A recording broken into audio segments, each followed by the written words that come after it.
Hello and welcome to part 4 of Washington's World's Fairs. This is the last installment. You might want to go back and watch parts 1, 2, and 3 if you haven't already. And here we go, part 4. Washington State has hosted 3 World's Fairs, one in 1909, one in 1962, and one in 1974. In part 1, we talked about the Alaska-Yukon Pacific Exposition, which was held in Seattle on the UW campus in 1909. In part 3, we talked about the Century 21 Exposition. That's the one the Space Needle and the monorail are from, and that was in Seattle in 1962.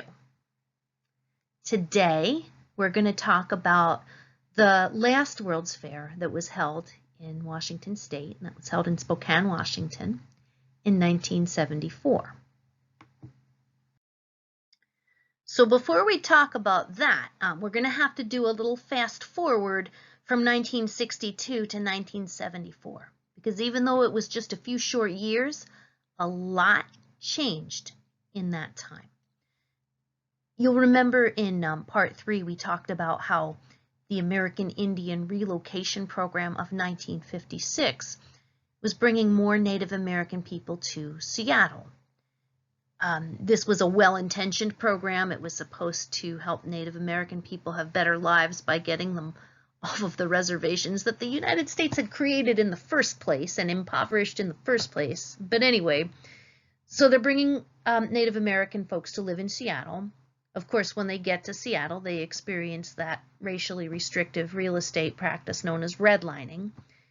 So by the time of the 1962 World's Fair, white people generally regarded Native Americans with pity and with an undertone of blame. And then in just a few short years, that really started to change. With the increasing number of Native Americans relocating to the cities, folks started to find each other, and intertribal communities started to grow. And as folks come together, there's strength in numbers. So we start to see an emergence of Native American rights activism. This is in the years following the Civil Rights Movement and Martin Luther King and all the work that was going on there. So now we see Native American activists coming together in much the same way. So we see the emergence of the American Indian Movement, the American Indian Civil Rights Act of 1968, and Seattle's United Indians of All Tribes in 1969 and 1970. So by the time the next World's Fair comes up in Spokane in 1974, there's this whole new kind of spirit of activism in the air. And that has a little bit of an influence on the fair. Let's take a look at that. And that spirit of activism from the late 60s finds its way into Washington's next World Fair. This one was not held in Seattle. It was held in Spokane in the eastern part of the state. And this was the very first World's Fair to feature an environmental theme. They called it Celebrating Tomorrow's Fresh New Environment. Since that time, almost every World's Fair has focused on environment and saving the environment in some capacity, and that starts in Spokane in 1974. So they're trying. This World's Fair in 1974 really claimed to celebrate Native American heritage. Even reading about it now to prepare for this lesson, people kind of say, yes, it was all about Native American heritage. However, critics observe that, yeah, okay, so they said that, but was it really a celebration? Local tribes were invited kind of late in the process. They were not consulted. They weren't really included in any of the major planning. And they were given this really small space to work within. So they were touting Native American heritage, but the actual Native Americans involved in the fair didn't all feel all that celebrated. I hope that you're familiar with the writer Sherman Alexie, and if not, I will try to work that into future lessons. He is a Native American activist, writer, and poet, and he is amazing. Well, he attended the Spokane World's Fair as a child. His mom was one of the tribal dancers in the exhibit. So while his mom was dancing, he and his dad explored the fair, and he remembers looking around at the waterways, and there's this big river and this big waterfall in Spokane. And years ago, all of that was dammed up and rerouted to support the industry in Spokane, which cut off the tribe's salmon supply in the process. This is when, those of you who did the Fish Wars lesson, this is kind of when that's all happening. So young Sherman Alexie is at this World's Fair looking at the waterfall and the waterways that were appropriated from his people and rerouted the salmon away from them. And he captures this moment in a poem. I'm going to put the whole poem on Schoology, but here's the part of it that talks about the fair.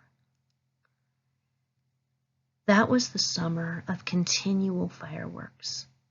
Over Spokane Falls, in a blue gondola, I leaned over the edge and saw ghosts of salmon jumping. It was the kind of celebration this country would never see again.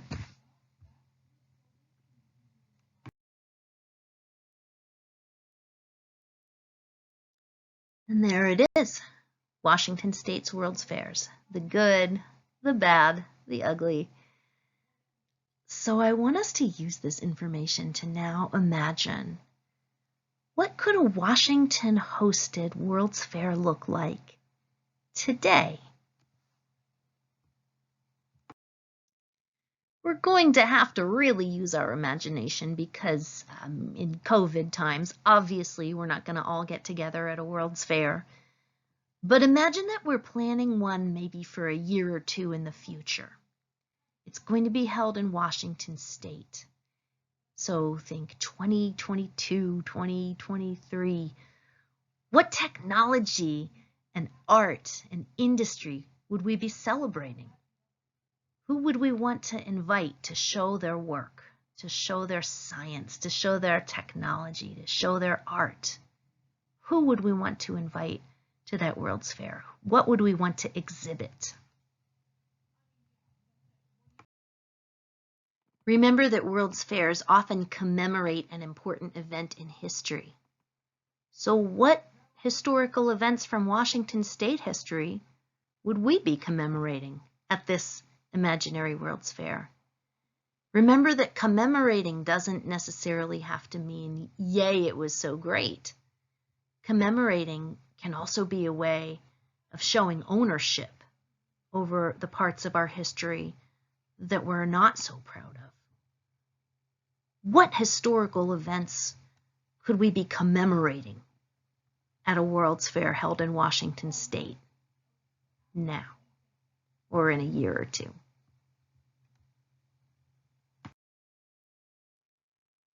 Think about that from the perspective of since time immemorial.